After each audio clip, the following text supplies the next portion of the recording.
Hold on to your hats and your umbrellas as you're heading out the door. I am tracking wind and rain for our Tuesday. Let's talk about our full forecast. There is a lot to get into. First things first, this afternoon, 2 wind advisories going into effect for areas highlighted in blue. Those wind gusts likely upwards of 45 to 50 miles per hour. Early this morning, light winds expected until we reach about lunchtime. You'll notice the southerly component. Most of our wind gusts are now about that 20 to 25 mile per hour range, but you'll quickly see how those numbers double as we track into the afternoon hours. 2:30 p.m., 35 miles an hour up in San Luis Obispo, 32 miles per hour up in Santa Maria, and then Coyama, Frazier Park. I mean, some of these areas close to 60 mile per hour gusts.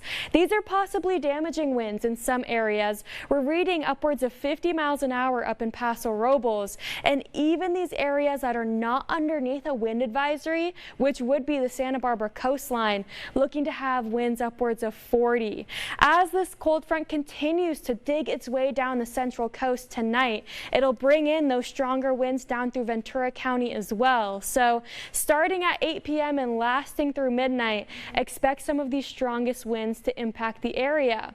Early this morning, we're getting some light indications of showers, but looking to be a very small and fast-moving pulse of rain. We'll likely see some wet weather through 9:30 here in Santa Barbara, and then the wall of moisture moves a little closer to Ventura County. We get a nice little lull in the rain as we track into the afternoon, but again, as soon as that sun sets, right in line with some of our strongest winds, this is the cold front passing through. Look at all of these isolated heavy showers that are popping up on my future track. Moderate to heavy showers embedded, so some of these yellows and oranges and reds are indicating upwards of 1/2 of an inch per hour with those rainfall rates. We'll get some of the heaviest rain up in the Ventura County mountains, but even for our south-facing beaches, this is going to be quite a good storm system. Look at midnight time frame right around Camarillo and inland Ventura, a massive storm cell developing there, dropping an intense amount of rainfall through the Grapevine as we head through early Wednesday morning.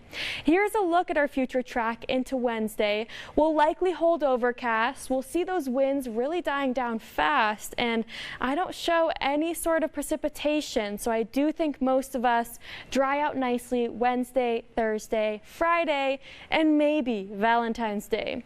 Here's a look at our future track rainfall forecast. So if you were watching yesterday, these numbers have tripled in most areas. Now we're looking at about 1.25 inches in Santa Barbara, 3/4 of an inch in Ventura, and about 1/2 an inch in San Luis Obispo. So good measurable rainfall for the Central Coast, and luckily the heaviest, biggest impact overnight. Here's a look at your precipitation outlook. So the middle of the month holding quite soggy. I mean, Mother Nature is just getting started today, and we'll see other chances of rain heading into the middle and end of the month. Here's our temperatures for most of the coverage zone. We are dropping significantly compared to last weekend. We're talking 60s and some 50s for areas. We'll max out at 62 in Gaviota, 63 in Orcutt, and overnight lows dropping into the 30s and 40s inland, a few 50s by the beach areas. So keep in mind that you'll want those sweaters on, you'll want those car heaters on, and you'll want to hold on to those umbrellas as strong winds will impact the area this afternoon.